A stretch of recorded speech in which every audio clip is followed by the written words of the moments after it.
Welcome to Relationally. So this is just a quick video to walk you through the app, get you up to speed, and get you started. So the focus here is on working with prospects one-on-one and using AI to make that easier and to make sure that all of your touch points with people you're talking to, with your prospects, are all really customized just for them. So after you create an account in Relationally, the first thing that you're going to want to do is set up your user profile. And to do that, you're going to want to start by using the AI Research Assistant. And as it explains here, you'll want to put in your name and then any relevant URLs, typically the URL to your website, and any other URL. So my website is just a landing page, so it just has one page. But if you have a home page, an about section, services, other things, you're going to want to put in all of those URLs. And then let the AI do its thing. There we go. So you see the AI has brought back a lot of good information, and it's put in the name, the business name, the website URL, not the email address. You're going to have to enter that. Copy and paste or just type it in. And it's also populated the business summary. Of course, you can go in and edit this, add to it, subtract from it, and so on. For the LinkedIn material, you're going to need to go to your LinkedIn profile and copy and paste that because the AI isn't good at pulling things directly from a LinkedIn profile. So you're going to want to copy and paste, add in whatever personal information that you want to. And then here, copy and paste in any content that's relevant to your business. That could be articles, blog posts, social posts, transcripts of interviews you've done. The more you can feed this, the better outcome you're going to get because the AI has more material to work with. And once you're ready, you click Update Profile, and your profile is created. Then you can go back to the dashboard. So after you've created your user profile, the next thing you're going to want to do is start creating new prospect profiles. And the best way to start that might be to look at your calendar, look at calls that you have scheduled over the next few weeks with prospects, partners, other people you're dealing with.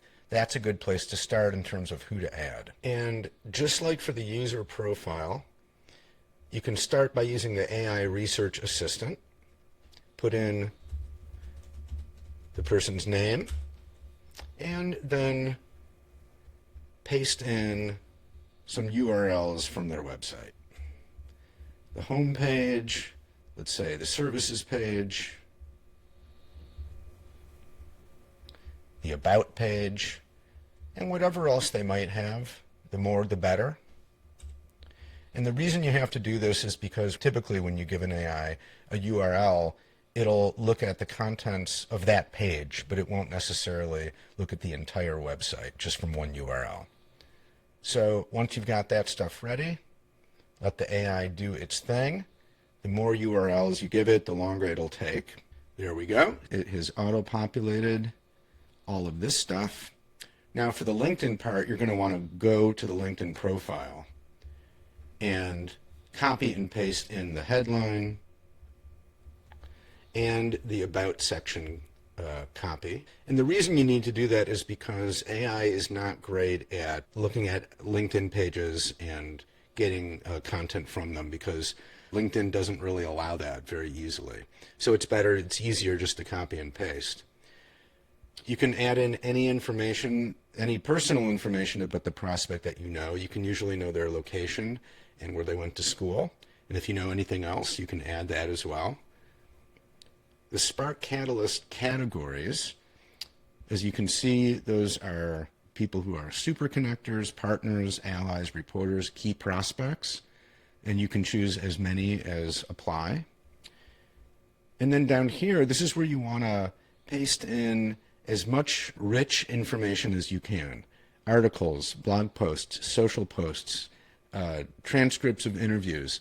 The more that you can upload here, the better, because it'll give the AI more to work with when it creates the profile and more to work with when you're working with the AI to create strategies and content and call plans and so on. So when you're ready, just click Save Prospect. And then in the existing prospects area, you'll see that prospect listed. And when you open up the profile, you'll see that the AI has created quite a rich overview of this prospect. Now, once you've created a prospect profile and you've created your own profile, then you're ready to begin working with the AI assistant one prospect at a time. Let's say that you have a call coming up with a prospect. Let's say that I had a call coming up with this prospect. I would go to call prep, and now you're working with the AI. And it'll guide you through the process just like a human coach would. Ask you questions, get some input, and help you craft a plan or a strategy for the upcoming call. It might be something really simple. It might be something more complicated. And you don't always need to create a call plan. You can if you want to. You certainly don't have to, but you always have the option. And one thing that's pretty cool is once you start doing this and you create a call plan or a strategy, the next time that you have a call with that same person and you go to create a strategy or a plan, the AI will reference your last recorded call and let you know and remind you about it, so that you can kind of pick up from there, and whatever strategy you can create follows logically from whatever you talked about last time. If you have a call coming up and you forgot to create a strategy or you just don't feel like it, you can always go to the profile and click Log Call Outcome. So after you have a call, you can always, here in the call note section, record what the outcome was. If you use Fathom or some other call recorder, it's really, really easy to copy the summary there and paste it right in here. And you can always add next steps, and then you can save the call notes. And once you create call strategies and next steps, they'll appear here, either in the active calls or they'll be archived if there are calls that have already happened and more than 24 hours has passed. Now, you can also create strategy and content, and you can create offers. And it's the same idea. At any point, you can save what you're working on, and then it's going to show up in the strategy, content, and offers dashboard, where you can review what you've created or download it. Once you start adding prospects and creating call plans and so on, you're going to start to see your dashboard populated. So when you add prospects, it's going to tell you how many prospects total you have in the system. When you create call plans for upcoming calls, they're going to show up here. Alerts and nudges is where, depending on how important a prospect is, for example, here you can set the priority, high, medium, or low. And for high priority people, you're going to get an alert or a nudge after 15 days if the app sees that 15 working days have passed and you've had no contact with this person, or at least you haven't logged any contact. So you'll get an alert or nudge. For medium level, it's 30 days. For low level, it's 60 days. So review calendar events. This is a pretty cool feature. It's not mandatory, but you can add it if you want, and it can be really useful so that you don't have to always scour your calendar to see what calls you have coming up. If you go to calendar, this explains how to set up email forwarding so that the app captures all emails related to calendar events. And you put in your email, click Save, and then you'll see the calendar import email address that you're going to use. And then there are step-by-step instructions for how to do this in Gmail and in Outlook.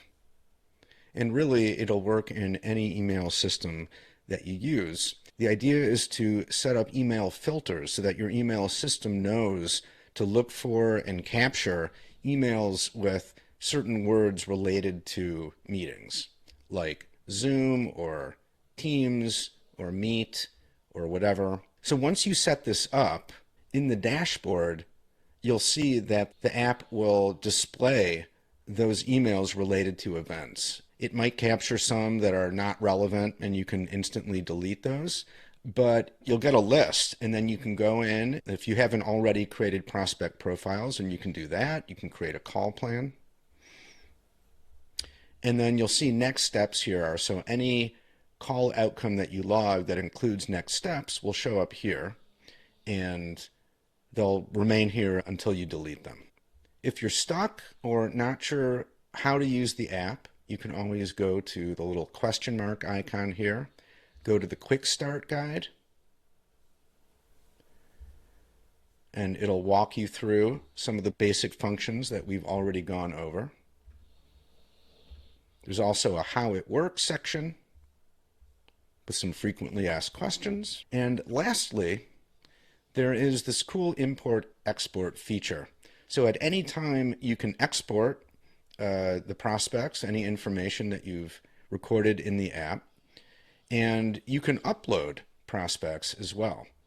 We have a download template to make that really, really easy. So you could download information from your CRM, let's say, and then upload it here. And that's pretty much it.